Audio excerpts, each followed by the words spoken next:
Hi friends, welcome to our channel. இன்றைக்கி நம்ம என்ன பார்க்க போகிறோம்னா மெக்கானிக்கல் இன்ஜினியரிங் கோர்ஸை பற்றின டீட்டெயில்ஸ் தாங்க இந்த வீடியோவில் பார்க்க போகிறோம். இந்த மெக்கானிக்கல் இன்ஜினியரிங் படிக்கணும்னா நமக்கு என்னென்ன எலிஜிபிலிட்டிஸ் இருக்கணும், எவ்வளோ டியூரேஷன் அப்படிங்கிற பற்றின ஃபுல் டீட்டெயில்ஸ் தான் பார்க்க போகிறோம். வீடியோக்குள்ளே போகிறதுக்கு முன்னாடி நம்ம சேனல் யாராவது என்ன சப்ஸ்கிரைப் பண்ணாமல் பார்த்துட்டு இருக்கிறீங்க அப்படின்னா மறக்காமல் நம்ம சேனலை சப்ஸ்கிரைப் பண்ணிடுங்க. மெக்கானிக்கல் இன்ஜினியரிங் கோர்ஸோட டியூரேஷன் அப்படின்னு எடுத்துக்கிட்டிங்கன்னா 4 இயர்ஸ். இந்த கோர்ஸ் படிக்கிறதுக்கு நமக்கு என்னென்ன எலிஜிபிலிட்டிஸ் இருக்குன்னா +1 +2 கம்ப்ளீட் பண்ணியிருக்கணும். +1 +2 நம்ம எடுத்து படிக்கிற சப்ஜெக்ட்டில் ஃபிசிக்ஸ், கெமிஸ்ட்ரி, மேக்ஸ் கம்பல்சரி இருக்கணும். இவங்க எல்லாருமே மெக்கானிக்கல் இன்ஜினியரிங் படிக்கிறதுக்கு எலிஜிபிளாக இருப்பாங்க. இந்த கோர்ஸுக்கான ஃபீஸ் அப்படின்னு எடுத்துக்கிட்டிங்கன்னா உங்களுக்கு 20,000லேருந்து 2 lakhs வரைக்கும் ஃபீஸ் நமக்கு இருக்குங்க.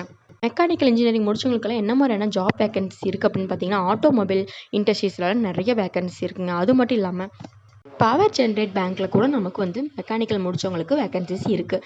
அது மட்டும் இல்லை ஃப்ரெண்ட்ஸ், தமிழ்நாட்டில் எந்த ஒரு ப்ரைவேட் காலேஜில் உங்களுக்கு அட்மிஷன் போடனாலும் இல்லை அட்மிஷன் டீட்டெயில்ஸ் பற்றி நீங்கள் தெரிஞ்சுக்கணும் அப்படின்னாலும் கீழே இருக்கிற நம்பருக்கு காண்டாக்ட் பண்ணி உங்களுக்கு தேவையான டீட்டெயில்ஸும் நீங்கள் கேதர் பண்ணிக்கலாம். தேங்க்யூ ஃப்ரெண்ட்ஸ், தேங்க்யூ ஃபார் வாட்சிங்.